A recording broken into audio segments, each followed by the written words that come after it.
दोस्तों, कोरोना के इस बुरे वक्त में आपकी ऑनलाइन क्लासेज स्टार्ट हो चुकी है और अब अपन बीए बीएड सेकेंड ईयर की पहली जो कविता है elegy written in the country churchyard को पढ़ेंगे।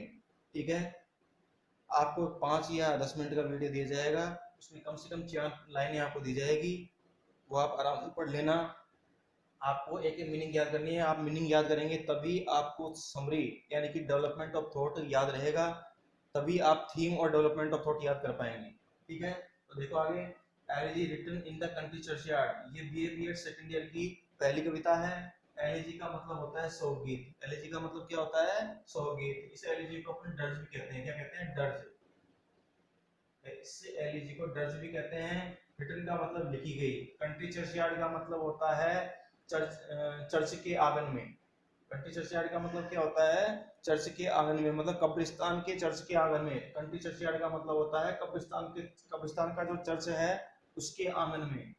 तो कब्रिस्तान के चर्च के आंगन में लिखा गया शोकगीत।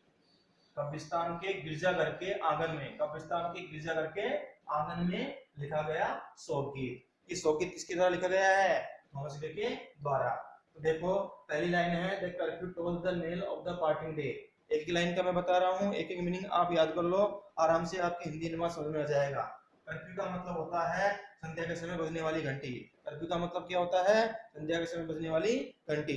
ये कर्फ्यू वही है जैसे कि अपन कहते हैं ना कि कर्फ्यू लग गया, सरकार ने कर्फ्यू लगा दिया। कर्फ्यू का मतलब किसी इंसान का आना जाना बंद हो गया।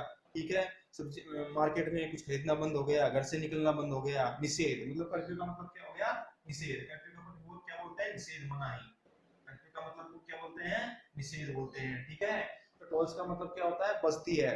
कर्फ्यू का मतलब तो नहीं निषेध, और टोल्स का मतलब बस्ती है। नेल का मतलब मृत्यु के समय बजने वाली घंटी। नेल का मतलब क्या होता है? मृत्यु के समय बजने वाली घंटी। और पार्टिंग डे का मतलब क्या होता है? दिन के समाप्त होने का समय। तो देखो, कवि थॉमस क्रेग कहता है कि जैसे ही संध्या के समय बजने वाली घंटी बजती है, जैसे ही संध्या के समय बजने वाली घंटी बजती है, दिन के समाप्त होने की घोषणा हो जाती है। एक बार दोबारा समझ लो कि जैसे ही संध्या के समय बजने वाली घंटी बजती है, वैसे ही दिन के समाप्त होने की घोषणा हो जाती है। Lowing herd wind slowly over the lea. Lowing herd, lowing herd का मतलब होता है जानवरों के रंभाने की आवाज। लोविंग हर्ड का मतलब क्या होता है? जानवरों के रंभाने की आवाज। और वाइंड का मतलब क्या होता है? हवा। स्लोली का मतलब क्या होता है? धीरे से। ओवर द ली का मतलब क्या होता है? चरागाह के आसपास। तो जैसे ही संध्या के समय बजने वाली घंटी बजती है, चरागाह के आसपास से धीरे धीरे हवा की तरह जानवर भी लौट आते हैं, रंबाते हुए लौट आते हैं। आवर्तली का मतलब चरागाह के आसपास। ये मैंने आपके पीछे लिख दी। ठीक है, ब्लैक बोर्ड पर इन बाकी मीनिंगों को मैंने लिख रखा है। Ploughmen homeward plods his weary way. Ploughmen का मतलब क्या होता है? किसान। प्लोमेन का मतलब क्या होता है? किसान। होमवर्ड का मतलब क्या होता है? घर की तरफ। प्लॉट्स हिज वेरी वे, प्लॉट्स हिज वेरी वे का मतलब होता है, पूरी मीनिंग है, प्लॉट्स हिज वेरी वे का मतलब होता है थके हुए मनुष्य की भांति धीरे धीरे कदम उठाकर चलते हैं। थके हुए मनुष्य की भांति धीरे धीरे कदम उठा करके चलते हैं। अरे जैसे ही संध्या के समय बजने वाली घंटी बजती है, वैसे ही किसान घर की तरफ थके हुए मनुष्य की भांति कदम उठाकर धीरे धीरे चलते हैं। आगे देखो, and leaves the world to darkness, और उस संसार को अंधकार में छोड़ देते हैं।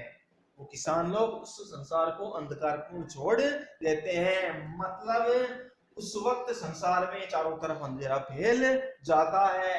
एंड टू मी, और मैं अकेला पड़ जाता हूँ। एंड टू मी, और मैं क्या पड़ जाता हूँ? अकेला। मैं कौन? थॉमस ले। कभी खुद के लिए कह रहा है कि मैं थॉमस ले अकेला पड़ जाता है। और जैसे ही संसार में अंधेरा पड़ जाता है, जैसे ही सब लोग उन सारे स्थानों को छोड़ते हैं, वैसे ही संसार में अंधेरा पड़ जाता है, अंधकारमय संसार हो जाता है। एंड टू मी, और मैं भी अकेला हो जाता हूँ। अब देखो, कुछ मीनिंग है जो बची हुई है वो देख लो आप, पीछे मैंने लिख रखी है। लोविंग हर्ड का मतलब होता है जानवरों के रंभाने की आवाज। ठीक है, अवरदली का मतलब चरागाह के आसपास। डोमेन का मतलब क्या होता है? किसान। और होमवर्ड का मतलब क्या होता है? होमवर्ड का मतलब घर की तरफ। Lords his weary way, lords his weary way का मतलब होता है थके हुए मनुष्य की भांति कदम उठाकर धीरे धीरे चलते हैं। थके हुए मनुष्य की भांति कदम उठाकर धीरे धीरे चलते हैं। लॉर्ड्स इज वेरी वे का मतलब थके हुए मनुष्य की भांति कदम उठाकर धीरे धीरे चलते हैं। ठीक है, आज के लिए इतना ही काफी, आगे वीडियो आपको जल्दी ही मिल जाएगा। Thank you very much.